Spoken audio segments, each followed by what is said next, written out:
আসসালামু আলাইকুম। সত্যের কণ্ঠ 24 ফেসবুক পেজে সবাইকে স্বাগত জানাচ্ছি। আমি সাজিদুল করিম। আজ রবিবার 13 জুলাই। শুরু করছি রংপুর থেকে প্রকাশিত আজকের কিছু সংখ্যক দৈনিক পত্রিকার সংবাদ শিরোনাম।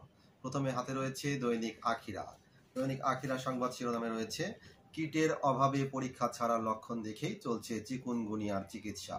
পাশাপাশি রয়েছে ডিসেম্বরের মধ্যে নির্বাচনী প্রস্তুতি সম্পন্ন করা হবে স্বরাষ্ট্র উপদেষ্টা।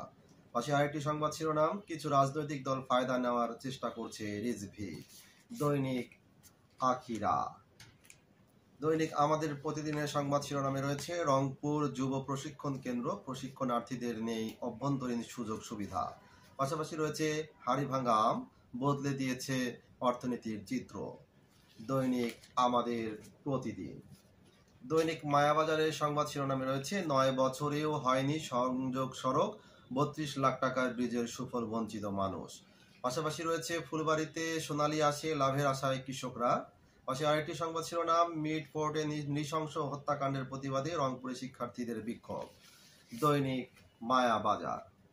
দৈনিক দাবানলের সংবাদ শিরোনামে রয়েছে ডিসেম্বরের মধ্যে প্রস্তুতি সম্পন্নের নির্দেশ, ফেব্রুয়ারিতে নির্বাচন নিয়ে আশা বাড়ছে দলগুলোর। পাশাপাশি রয়েছে স্বাদ আছে কেনার সাধ্য নেই, ইলিশ দেখেই স্বাদ মেটায় নিম্ন আয়ের পরিবারগুলো।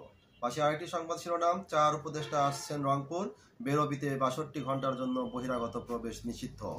দৈনিক দাবানল। দৈনিক 52 আলো সংবাদ শিরোনামে রয়েছে তবে কি ধরে নেব মবের পেছনে সরকারের প্রচ্ছন্ন প্রশ্রয় আছে তারেক রহমান। পাশাপাশি রয়েছে 1.5 বছরে আরো 1.5 লাখ রোহিঙ্গার অনুপ্রবেশ।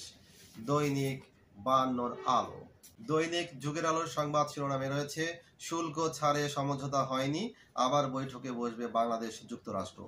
পাশাপাশি রয়েছে অদৃশ্য শত্রু ধীরে ধীরে দৃশ্যমান হচ্ছে তারেক রহমান। দৈনিক যুগের আলো। এই ছিল রংপুর থেকে প্রকাশিত আজকের কিছু সংখ্যক দৈনিক পত্রিকার সংবাদ শিরোনাম। নিয়মিত সংবাদ জানতে চোখ রাখুন সত্যের কণ্ঠ 24.com ও সত্যের কণ্ঠ ইউটিউব চ্যানেলে।